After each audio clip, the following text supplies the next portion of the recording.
Hi students, once again welcome to my channel Surya Hindi 2.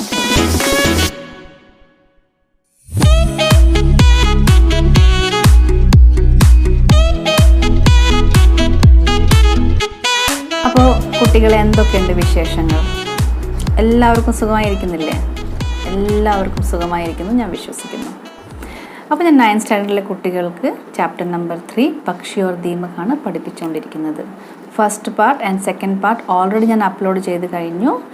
കാണാത്ത കുട്ടികൾ please പോയി അതൊക്കെ കാണുക. എന്നാൽ മാത്രമേ നിങ്ങൾക്ക് ശരിയായ കഥ മനസ്സിലാകുള്ളൂ. അപ്പോൾ ഇനി ഞാൻ എടുക്കാൻ പോകുന്നത് തേർഡ് ആൻഡ് ലാസ്റ്റ് പാർട്ടാണ്. അപ്പോൾ സെക്കൻഡ് പാർട്ടിൽ നമ്മൾ പഠിച്ചു, പിന്നെ ആ പക്ഷിയും ആ കാളവണ്ടിക്കാരനും തമ്മിൽ ഒരു കച്ചവടം ഉറപ്പിക്കുന്നു. അങ്ങനെ പക്ഷിയുടെ തൂവൽ നൽകുന്നു. അങ്ങനെ 2 ചിതലുകൾ അയാളടുത്ത് നിന്ന് ഡെയിലി വാങ്ങിക്കുന്നു.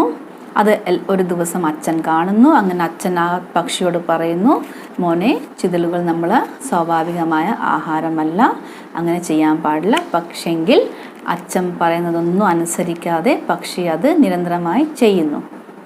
പിന്നെ ഒരു ദിവസം പക്ഷിയുടെ അവസ്ഥ എന്തായി? ആ പക്ഷിക്ക് ഉയർന്നിട്ട് പറക്കാൻ തന്നെ പറ്റാതായി. പറക്കാൻ വേണ്ടി ശ്രമിക്കുന്ന സമയത്ത് എന്ത് പറ്റുന്നു?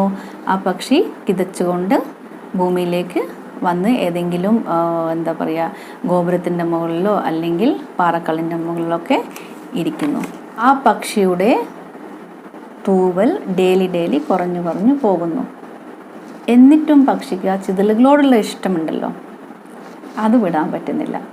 അപ്പോൾ ഇനിയും നമുക്ക് തേർഡ് ആൻഡ് ലാസ്റ്റ് പാർട്ടിൽ നോക്കാം ആ പക്ഷിയുടെ കൂടെ എന്ത് സംഭവിച്ചു. ഓക്കെ, എന്നാൽ നമുക്ക് പാഠത്തിലേക്ക് പോകാം. फिर उसने सोचा कि आसमान में उड़ना ही फिजूल है, वह मूर्खों का काम है. उसकी हालत यह थी कि अब वह आसमान में उड़ ही नहीं सकता था. वह सिर्फ एक पेड़ से उड़कर दूसरे पेड़ तक पहुंच पाता. അപ്പോൾ ഇതുവരെയുള്ള അർത്ഥം നമ്മൾക്ക് നോക്കാം. फिर उसने सोचा कि आसमान में उड़ना ही फिजूल है. പിന്നീട് അവൻ ചിന്തിച്ചു, ആകാശത്തിൽ പറക്കുന്നത് തന്നെ, ഉഡ്ന ഹി മീൻസ് പറക്കുന്നത് തന്നെ, ഫിസൂൽ ഹെ വെറുതെയാണ്. ഫിസൂൽ ഹെ മീൻസ് വെറുതെയാണ്. വഹ മൂർഖോं का काम है, അതൊക്കെ വിഡ്ഢികളുടെ പ്രവൃത്തിയാണ്. ഉസ്കി ഹാലാത്ത് യഹ് തീ കി, അപ്പോൾ അവൻ്റെ അവസ്ഥ എന്തായിരുന്നു? ഹാലാത്ത് മീൻസ് അവസ്ഥ, യഹ് തീ കി മീൻസ് എന്തായിരുന്നു? അബ് വഹ് ആസ്മാൻ മേ ഉഡ് ഹി നഹി സക്താ ഥാ, ഇപ്പോൾ അവൻ ആകാശത്തിൽ പറക്കാൻ തന്നെ പറ്റാതായി. വഹ സിർഫ് ഏക് പേड़ से उड़कर दूसरे पेड़ तक पहुंच पाता. ഇപ്പോൾ അവന് കേവലം ഒരു മരത്തിൻ്റെ മുകളിൽ നിന്ന് പറന്നിട്ട് വേറൊരു മരത്തിൻ്റെ മുകളിലേക്ക് മാത്രം എത്താൻ കഴിയുന്നുള്ളൂ. धीरे धीरे उसकी यह शक्ति भी कम होती गई और एक समय वह आया जब वह बड़ी मुश्किल से पेड़ की एक डाल से लगी हुई दूसरी डाल पर चलकर फुदक कर पहुंचता, लेकिन दीमक खाने का शौक नहीं छूटा. അപ്പോൾ ധീരെ ധീരെ ഉസ്കി യഹ് ശക്തി ബി, പിന്നെ പതിയെ അവൻ്റെ ആ ശക്തിയും, ഏത് ശക്തി? ഒരു മരത്തിൻ്റെ മുകളിൽ നിന്ന് വേറൊരു മരത്തിൻ്റെ മുകളിലേക്ക് പറന്ന് എത്തുന്ന ആ ശക്തിയില്ലേ, അതും ശക്തി ബി കം ഹോത്തി ചലി ഗയി, ആ ശക്തിയും കുറഞ്ഞുകൊണ്ടേ ഇരുന്നു. ഓർ ഏക് സമയ വഹ ആയ, ഇങ്ങനെ പോയിക്കൊണ്ടിരിക്കുന്ന സമയം, ഒരു സമയം അങ്ങനത്തെയും വന്നു. എങ്ങനത്തെ? ജബ് വഹ ബഡി മുഷ്കിൽ സേ, ഇപ്പോൾ അവൻ വളരെ പ്രയാസപ്പെട്ടിട്ട് പേട് കി ഏക് ഡാൽ സേ, മരത്തിന്റെ ഒരു കൊമ്പിനോട്, ഡാൽ സേ ലഗി ഹുയി ദൂസരി ഡാൽ പർ, മരത്തിന്റെ ഒരു കൊമ്പിനോട് ചേർന്ന മറ്റൊരു കൊമ്പിലേക്ക്, ഡാൽ എന്ന് പറഞ്ഞാൽ എന്നർത്ഥം കൊമ്പിലേക്ക്, ചൽക്കർ നടന്നുകൊണ്ടോ, ഫുദക്കർ ചാടിക്കൊണ്ടോ, പഹുസ്ത എത്തുന്നു. അപ്പോൾ അങ്ങനത്തെ അവസ്ഥയായി. എന്താണ്, അവൻ മരത്തിൻ്റെ ഒരു കൊമ്പിൽ ചേർന്ന് വേറൊരു കൊമ്പിലേക്ക് നടന്നുകൊണ്ടോ അല്ലെങ്കിൽ ചാടിക്കൊണ്ടോ എത്തുന്നു. ഇപ്പം അവന് പറക്കാൻ പറ്റാതായി എന്നാണ് ഇതിൻ്റെ അർത്ഥം. ലേക്കിൻ ദീമക് ഖാനെ കാ ഷോക്ക് നെഹി ഛൂട്ടാ എന്നുവെച്ചാൽ അവന് ഇപ്പോഴും ചിതലുകളോടുള്ള ഇഷ്ടം അത് വിടാൻ പറ്റുന്നില്ല. ബീച്ച് ബീച്ച് മേ ഗാഡി വാല ബുത്ത ദേ ജാത്താ വഹ കहीं नजर में ना आता പക്ഷി उसके इंतजार में घुलता रहता. ബീച്ച് ബീച്ച് മേ ഇടയ്ക്കിടെ ഗാഡിവാല ആ കാളവണ്ടിക്കാരൻ ബുത്താ ദേ ജാത്ത അവനെ കബളിപ്പിക്കുകയായിരുന്നു. വഹ കहीं नजर में ना आता അയാളെ എവിടെയും കാണാറില്ല. പക്ഷി ഉസ്കെ इंतजार में പക്ഷി അയാളെ കാത്തിട്ട് इंतजार में घुलता रहता. घुलता എന്ന് പറഞ്ഞാൽ എന്താണ് അർത്ഥം? ഉരുകിക്കൊണ്ടേയിരിക്കുന്നു. എന്താന്ന് വെച്ചാൽ ആ പക്ഷി അയാളെയും കാത്തിങ്ങനെ ഉരുകുന്നതിൻ്റെ കാരണം എന്താണ്? അയാൾ വന്നാൽ മാത്രമേ പക്ഷിക്ക് വളരെ ഇഷ്ടമുള്ള ആഹാരം ചിതലുകൾ കിട്ടുള്ളൂ. അപ്പോൾ അയാളെയും കാത്ത് ആ പക്ഷി ഇങ്ങനെ ഡെയിലി ഉരുകിക്കൊണ്ടേ ഇരിക്കുന്നു. ലേക്കിൻ ദീമക്കോं का शौक जो उसे था उसने सोचा मैं खुद दीमकें ढूंढूंगा.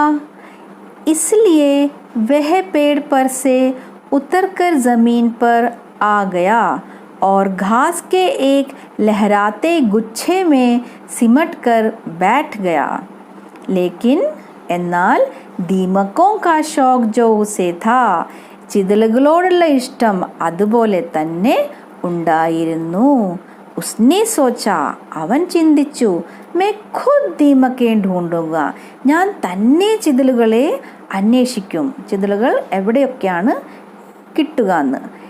ഇസ്ലിയെ വഹ പേട് പർ സെ ഉത്തർക്കർ അതിനുവേണ്ടി അവൻ മരത്തിൽ നിന്നും ഇറങ്ങി താഴെ ജമീൻ പർ ആ ഗയ താഴെ ഭൂമിയിലേക്ക് നിലത്തു വന്നു. और घास के एक लहराते घास എന്ന് പറഞ്ഞാൽ എന്തർത്ഥം? പുല്ലിൻ്റെ. ലഹരാത്തെ മീൻസ് ഇളകിക്കൊണ്ടിരിക്കുന്ന, ഗുച്ഛെ മീൻസ് കൂടത്തിൽ, സിമട്കർ ചുരുണ്ടുകൂടി. അപ്പോൾ എന്താണ് ചെയ്തത്? और घास के एक लहराते गुच्छे में അപ്പോൾ പുല്ലിൻ്റെ ഒരു ഇളകിക്കൊണ്ടിരിക്കുന്ന ഒരു കൂടത്തിൽ സിമട്കർ ബാഠ് ഗയ ചുരുണ്ടുകൂടി ഇരുന്നു. फिर एक दिन उस पक्षी के जी में ना मालूम क्या आया. वह खूब मेहनत से ज़मीन में से दीमकें चुन चुन कर खाने के बजाय उन्हें इकट्ठा करने लगा. अब उसके पास दीमकों के ढेर हो गए. फिर एक दिन പിന്നെ ഒരു ദിവസം ഉസ് പക്ഷിക്ക് ആ പക്ഷിയുടെ ജീമേ മനസ്സിൽ, ജീൻ്റെ അർത്ഥം ഇവിടെ നിന്നാണ് മനസ്സിൽ, ജീമേ നാ മാലൂം ക്യാ ആയ മനസ്സിൽ എന്താ തോന്നിയതെന്ന് അറിയില്ല.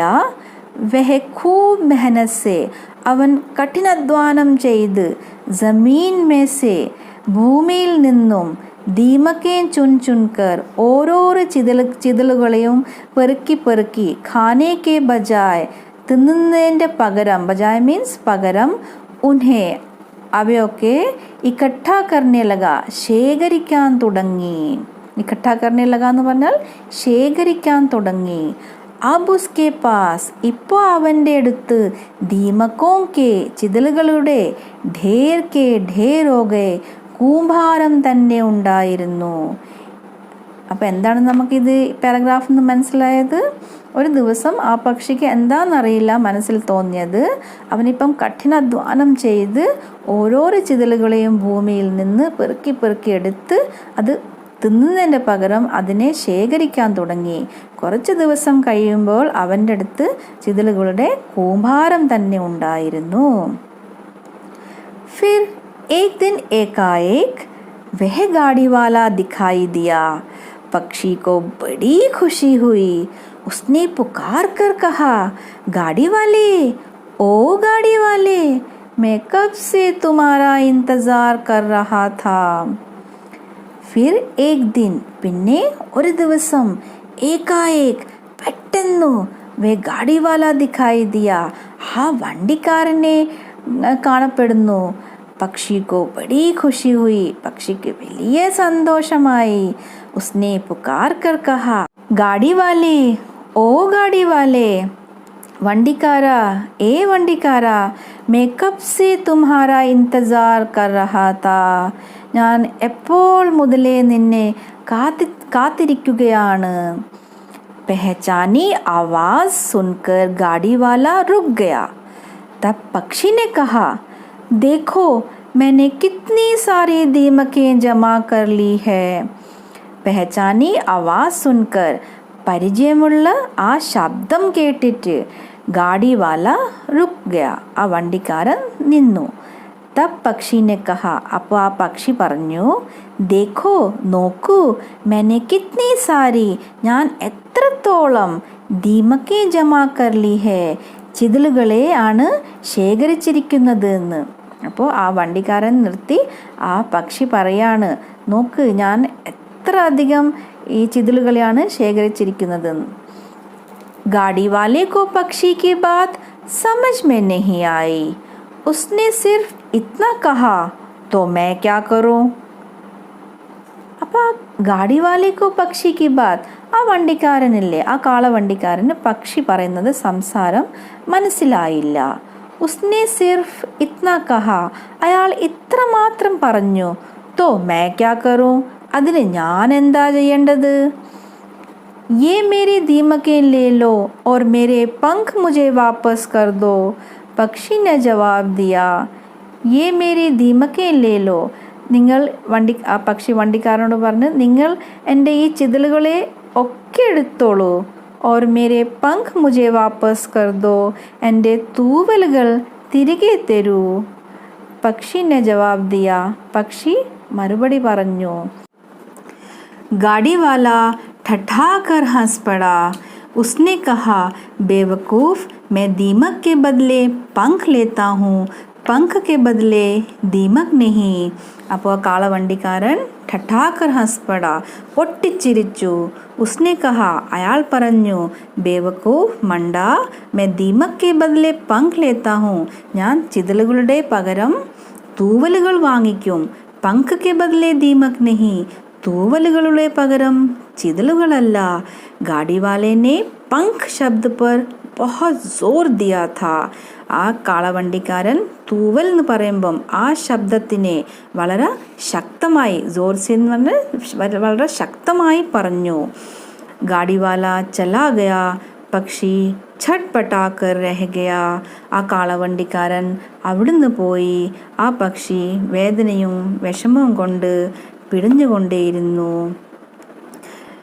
एक दिन एक काली बिल्ली आई और अपने मुंह में उसे दबाकर चली गई. പിന്നെ ഒരു ദിവസം ഒരു കാലി ബില്ലി, ഒരു കരിമ്പൂച്ച വന്നു. ആയി മീൻസ് വന്നു. और अपने मुंह में उसे दबाकर, തൻ്റെ വായിൽ ആ പക്ഷിയെ ദബാക്കർ കടിച്ചു പിടിച്ചു, ചലി ഗയി കൊണ്ടുപോയി. ആ പൂച്ച അങ്ങനെ കടിച്ചു പിടിച്ച് പോകുന്ന സമയം പക്ഷിക്ക് ഒന്നും ചെയ്യാൻ പറ്റില്ല. എന്തുകൊണ്ടാണ്? പക്ഷിക്ക് തൂവലൊക്കെ നഷ്ടപ്പെട്ടു കഴിഞ്ഞു. തബ് ഉസ് പക്ഷി കാ ഖൂൻ टपक टपक कर ज़मीन पर बूंदों की लकीर बना रहा था. അപ്പം നോക്കുമ്പം ആ പക്ഷിയെ ആ പൂച്ച കൊണ്ടുപോകുന്ന സമയം ആ പക്ഷിയുടെ ഖൂൻ, ചോര, ടപക് ടപക് കർ, ഡ്രോപ്പ് ഡ്രോപ്പായി, തുള്ളി തുള്ളികളായി, ജമീൻ പർ, ഭൂമിയിൽ, ബൂന്തോം കി ലക്കീർ, ആ തുള്ളികൾ, ചോരത്തുള്ളികളുടെ, ലക്കീർ മീൻസ് വര, ബനാരഹാത്ത, തീർക്കുന്നുണ്ടായിരുന്നു. അപ്പോൾ ആ പക്ഷിയെ ആ പൂച്ച വായിൽ കടിച്ചു പിടിച്ച് കൊണ്ടുപോകുന്ന സമയം ആ പക്ഷിയുടെ ചോര തുള്ളിത്തുള്ളിയായി ഭൂമിയിൽ ഒരു വര തീർക്കുന്നുണ്ടായിരുന്നു. അപ്പോൾ കുട്ടികളെ, എങ്ങനെ ഉണ്ടായിരുന്നു ഈ കഥ? വളരെ ഇൻട്രസ്റ്റിംഗ് ആയിരുന്നില്ലേ? പക്ഷെങ്കിൽ ഇൻട്രസ്റ്റിംഗ് മാത്രമായിരുന്നോ? അല്ല. ഈ കഥയിൽ നിന്ന് നമ്മൾക്ക് അറ്റ്ലീസ്റ്റ് ഒരു 3-4 കാര്യങ്ങളും പഠിക്കാൻ കിട്ടുന്നുണ്ട്. അപ്പോൾ ഞാൻ 1 by 1 നിങ്ങൾക്ക് പറഞ്ഞു തരാം എന്താണ് നമുക്ക് ഈ കഥയിൽ നിന്ന് പഠിക്കാൻ കിട്ടിയത്. നമ്മൾ ഈ കഥയിൽ കേട്ടത് മാതിരി ആ കാളവണ്ടിക്കാരൻ വരുന്നു, ആ പക്ഷിയെ പ്രലോഭിപ്പിക്കാൻ വേണ്ടി ശ്രമിക്കുന്നു. നമ്മളെ ജീവിതത്തിലും അങ്ങനെ തന്നെയാണ്. എത്രയോ പ്രാവശ്യം നമുക്ക് കുറേ പ്രലോഭനങ്ങൾ കിട്ടും. ആ സമയം തെറ്റും ശരിയും മനസ്സിലാക്കാതെ നമ്മൾ ആ പ്രലോഭനത്തിലേക്ക് പോയി ചാടിയാൽ അവസാനം ഈ പക്ഷിക്ക് സംഭവിച്ചത് മാതിരിയായിരിക്കും നമ്മൾക്കും സംഭവിക്കുന്നത്. അപ്പോൾ എന്താണ് നമുക്ക് പഠിക്കാൻ കിട്ടിയത്? ഒരിക്കലും ഒരു പ്രലോഭനത്തിലേക്കും പോയി ചാടാൻ പാടില്ല. രണ്ടാമത്തെ സംഗതി നമുക്ക് പഠിക്കാൻ കിട്ടി ആലസ്യം. ആ പക്ഷിയുടെ ആലസ്യമായിരുന്നു ആ പക്ഷിയെ ഈ അവസ്ഥയിൽ കൊണ്ട് നിർത്തിച്ചത്. അപ്പോൾ ഹാർഡ് വർക്ക് ചെയ്യാതെ നമുക്ക് ജീവിതത്തിൽ ഒരിക്കലും സക്സസ് ആവാൻ പറ്റില്ല. ജീവിതത്തിൽ സക്സസ് ആവാൻ വേണ്ടി ഒരു ഷോർട്ട് കട്ടും ഇല്ല. അപ്പം നമ്മൾ ഹാർഡ് വർക്ക് ചെയ്താൽ നമുക്ക് ജീവിതത്തിൽ എല്ലാ സംഗതികളും നേടാം. അല്ലാതെ ആലസ്യം കാണിച്ച് എല്ലാം ഷോർട്ട് കട്ട് വഴിയിൽ നമ്മുടെ അടുത്തേക്ക് വന്ന് ചേരണമെന്ന് വിചാരിച്ചിട്ടുണ്ടെങ്കിൽ അതിൽ എന്തെങ്കിലും ഒരു അപകടം ഉണ്ടാകും. അപ്പോൾ ഒരിക്കലും ഹാർഡ് വർക്ക് ചെയ്യാൻ വേണ്ടി മടിക്കാൻ പാടില്ല. മൂന്നാമത്തെ സംഗതി നമ്മൾക്ക് പഠിക്കാൻ കിട്ടിയത് മുതിർന്നവർ പറയുന്നത് എപ്പോഴും ശ്രദ്ധിച്ച് കേൾക്കുക. സ്പെഷ്യലി ഇപ്പോഴത്തെ യുവാവായ ന്യൂ ജനറേഷനിലെ കുട്ടികൾക്ക് ചിലപ്പം തോന്നും ഞങ്ങൾ പറയുന്നത് തന്നെയാണ് ശരി എന്നുള്ളത്. പക്ഷെങ്കിൽ ഞാൻ പറയുന്നില്ല നിങ്ങൾ പറയുന്നത് ശരിയല്ല, മുതിർന്നവർ പറയുന്നത് മാത്രമാണ് ശരിയെന്ന്. ഒരു കമ്മ്യൂണിക്കേഷൻ നടത്തുക, ഒരു ഡിസ്കഷൻ നടത്തുക, ഒരു ചർച്ച നടത്തുക. എന്നിട്ട് ശരിയും തെറ്റും മനസ്സിലാക്കിയിട്ട് മാത്രം ഏതൊരു കാര്യവും ചെയ്യുക. അപ്പോൾ എപ്പോഴും നമ്മൾ എൽഡേഴ്സിനെ നമ്മൾ റെസ്പെക്റ്റ് ചെയ്തേ പറ്റുള്ളൂ. ഓക്കെ, അപ്പോൾ ഇങ്ങനെ 3-4 സംഗതികൾ നമുക്കിതിൽ നിന്ന് പഠിക്കാൻ വേണ്ടി കിട്ടി. അപ്പോൾ നമ്മൾ ഈ പക്ഷിയുടെ അവസ്ഥ കണ്ടു. നമ്മൾ ചിന്തിച്ച് പ്രവർത്തിച്ചിട്ടുണ്ടെങ്കിൽ ഒരിക്കലും നമ്മളെ ജീവിതത്തിൽ നമുക്ക് ഒരു പ്രശ്നങ്ങളും നേരിടേണ്ടി വരില്ല. അപ്പോൾ എല്ലാ കുട്ടികൾക്കും ഈ കഥ നല്ല ഇഷ്ടമായെന്ന് ഞാൻ വിശ്വസിക്കുന്നു. അപ്പോൾ ഞാൻ പറഞ്ഞത് മാതിരി നല്ല രീതിയിൽ ഇത് പിന്നെയും കേൾക്കാൻ വേണ്ടി ശ്രമിക്കുക. അതുപോലെ തന്നെ ഒരുമിച്ച് തന്നെ റീഡ് ചെയ്യാൻ വേണ്ടി ശ്രമിക്കുക. അപ്പോൾ ഓട്ടോമാറ്റിക്കലി നിങ്ങളെ ഹിന്ദിയുടെ പ്രൊനൗൺസിയേഷനും നല്ല ഭംഗിയാകും. അപ്പോൾ thank you so much for watching my video and please take care and stay home, stay safe.